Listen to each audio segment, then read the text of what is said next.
یہ آیت بھی سن لی کہ ہم اللہ ہی کے لیے ہیں اور ہم نے لوٹ کر اللہ ہی کی طرف جانا ہے.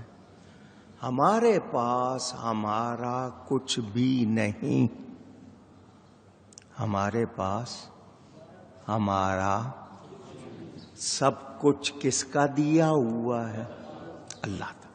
کوئی شخص اگر یہ کہے کہ جی میں محنت کر کے کماتا ہوں، تو محنت کرنے کے لیے، کمانے کے لیے جسم کس نے دیا ہے؟ اس میں طاقت کس نے دی ہے؟ عقل کس نے دی ہے؟ شعور، سمجھ، یہ تمام صلاحیتیں، کوالٹیز کس نے دی ہیں؟ اللہ. تو یہ کہنا کہ میرا جسم میری مرضی، بتائیے کیا یہ درست بات ہوگی؟ اونچی کہیے. اس کے پیچھے اصل پروپیگنڈا، مقصد کیا ہے وہ آپ کو تھوڑی دیر بعد بتاتا ہوں. پہلے میں نے بنیاد آپ کو بتانی ہے. ہم قرآن کریم کو پڑھیں تو اللہ تعالی ارشاد فرماتا ہے کون سے مومن کامیاب ہے، ذرا وہ بھی سن لیجئے. حالانکہ یہ تفسیر گزر چکی ہے لیکن پھر سنا رہا ہوں. سورہ مومنون 18واں پارہ شروع ہو رہا ہے، اس کی پہلی آیت. قد افلح المؤمنون، بے شک کامیاب ہوئے ایمان والے. مراد کو پہنچے ایمان والے. کون ایمان والے؟ الذین ہم فی صلاتہم خاشعون، جو اپنی نماز میں گڑ گڑاتے ہیں. پہلی بات. والذین ہم عن اللغو معرضون، اور وہ جو کسی بیہودہ بات کی طرف التفات نہیں کرتے، یعنی ان کا دھیان، ان کا لگاؤ، ان کا میلان بیہودہ بات کی طرف نہیں ہوتا. والذین ہم للزکاۃ فاعلون، اور وہ کہ زکوٰۃ دینے کا کام کرتے ہیں، زکوٰۃ دینے میں وہ سستی نہیں کرتے، بر وقت ادا کرتے ہیں اور یہ کام کرتے ہیں. والذین ہم لفروجہم حافظون، وہ جو اپنی شرم گاہوں کی حفاظت کرتے ہیں. قرآن پڑھ رہا ہوں. الا علی ازواجہم او ما ملکت ایمانہم فانہم غیر ملومین، اور وہ جو اپنی شرم گاہوں کی حفاظت کرتے ہیں مگر اپنی بیویوں یا شرعی باندیاں، لونڈیاں شرعی، جو ان کے ہاتھ کی ملک ہیں، جو ان کی ملکیت میں ہیں، کہ ان پر کوئی ملامت نہیں. کیا مطلب؟ جن سے تعلق جائز ہے ان سے تعلق رکھتے ہیں، دوسروں سے نہیں رکھتے. میرے دوستوں اور بزرگوں، قرآن کی ان آیتوں سے واضح کیا ہو گیا؟ کامیاب مومن کون ہے؟ نماز قائم رکھتے ہیں، نماز میں گڑ گڑاتے ہیں، بیہودہ بات کی طرف دھیان نہیں دیتے، اور اپنی شرم گاہوں کی حفاظت کرتے ہیں. مجھے بتائیے، یہ نعرہ لگانا میرا جسم میری مرضی، جس کو چاہوں اجازت دوں، جس کو چاہوں اجازت نہ دوں، کیا بات ہے یہ؟ کہ میرا جسم ہے، میں اس پہ کپڑا ڈھانکوں نہ ڈھانکوں، اس کو بدن کو چھپاؤں نہ چھپاؤں، میں اس کو کھلا رکھوں، میں جو مرضی کروں، جس کے لیے چاہے اپنے جسم کا استعمال کروں. کیا یہ باتیں ایمان والا کر سکتا ہے؟ پوچھ رہا ہوں. جس کو آخرت پر یقین ہے کیا یہ باتیں کر سکتا ہے؟ کیا جسم واقعی ہمارا اپنا ہے؟ مالک ہے؟ بنا لیں پھر.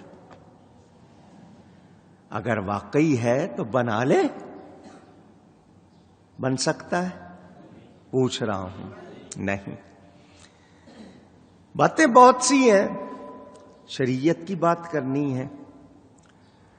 ہمیں معلوم ہے کہ ہم اپنی مرضی سے پیدا نہیں ہوئے.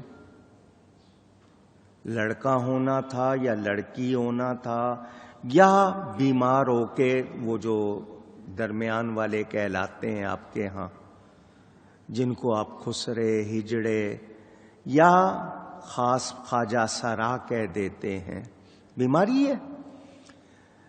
ہمیں پتا تھا کہ ہم نے کیا ہونا ہے؟ ہماری مرضی تھی کہ ہم نے مرد بننا ہے یا عورت؟ پوچھ رہا ہوں. کس کے ہاں پیدا ہونا ہے ہماری مرضی تھی؟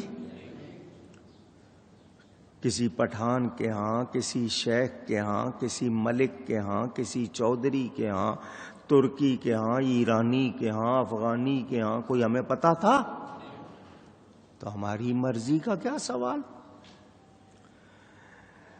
کہاں پیدا ہونا تھا؟ کس شہر میں، کس ملک میں؟ کیا ہماری مرضی؟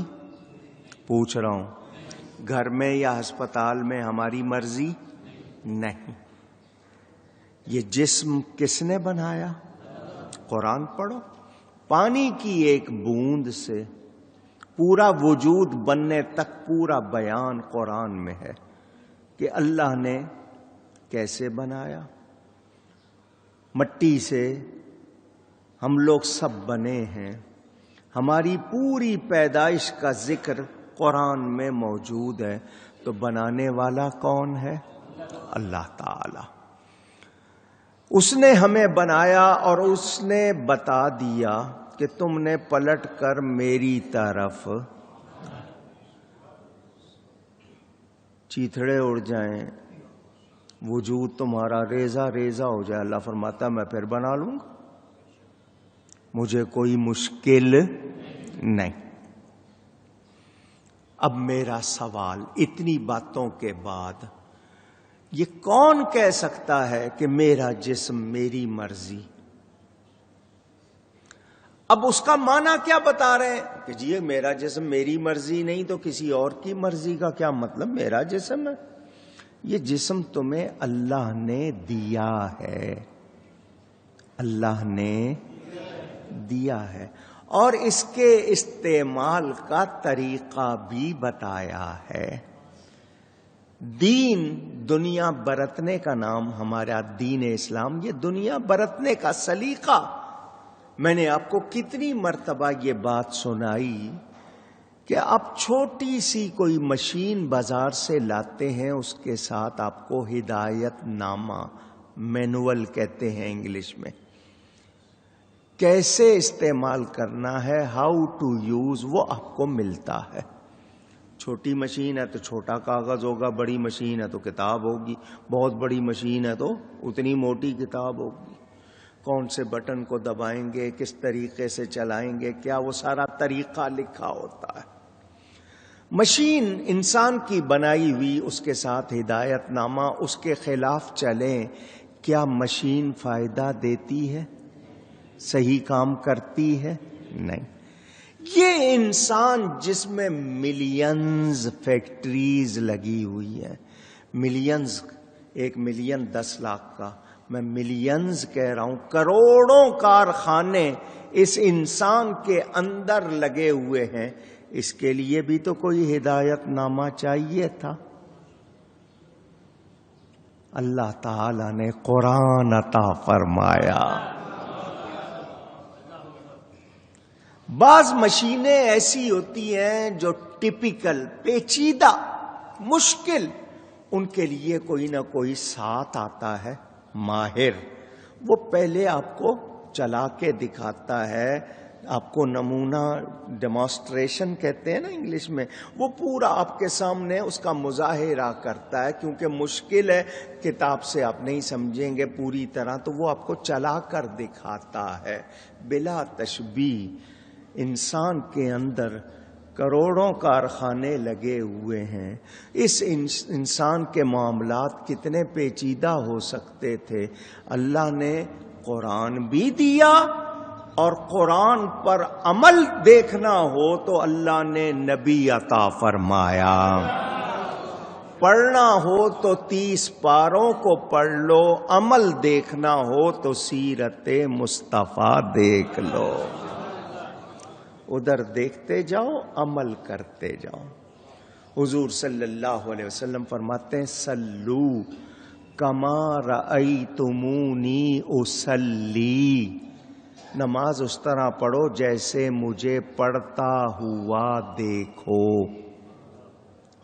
مجھے جس طرح پڑھتا ہوا دیکھو اس طرح نماز پڑھو۔ یہ نہیں فرمایا صلو کما اصلی، جیسی نماز میں پڑھتا ہوں ویسی پڑھو، وہ تو ہم پڑھ نہیں سکتے جیسی وہ پڑھتے تھے۔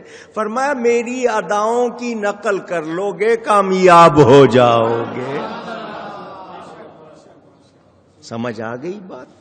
تو ہمارے پاس قرآن ہے۔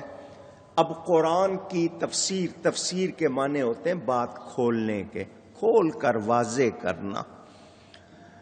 القرآن یفسر بعضہ بعضا، قرآن اپنے بعض کی خود تفسیر کر دیتا ہے دوسری آیت میں کہیں اس کو واضح۔ پھر اس کے بعد کیا ہے؟ دامن مصطفیٰ پکڑو، جن پر قرآن نازل ہوا وہ تمہیں سمجھائیں گے۔ وہی یہ غیر مطلوب نبی کا ارشاد۔ تو ہم حدیث شریف سے پھر سیکھتے ہیں۔ مثلا زکوٰۃ 100 روپے پر 2.5 روپے دیتے ہیں، 2.5%۔ 2.5 روپے ہم 100 روپے، اس کا بیان ہمیں قرآن میں 2.5 روپے کا نہیں ملتا۔ کہاں ملتا ہے؟ بارگاہ مصطفیٰ سے ملتا ہے، اس پر ساری دنیا عمل کر رہی ہے۔ تو حضور صلی اللہ علیہ وسلم نمونہ بن کر آئے۔ اللہ تعالی نے فرمایا لقد کان لکم فی رسول اللہ اسوۃ حسنہ، بے شک رسول اللہ صلی اللہ علیہ وسلم کی ذات میں تمہارے لیے بہترین نمونہ ہے۔ بہترین نمونہ ہے کیا مطلب؟ تمہیں اتنی آسانی کر دی، اتنی آسانی کر دی کہ عملی نمونہ تمہارے سامنے رکھ دیا۔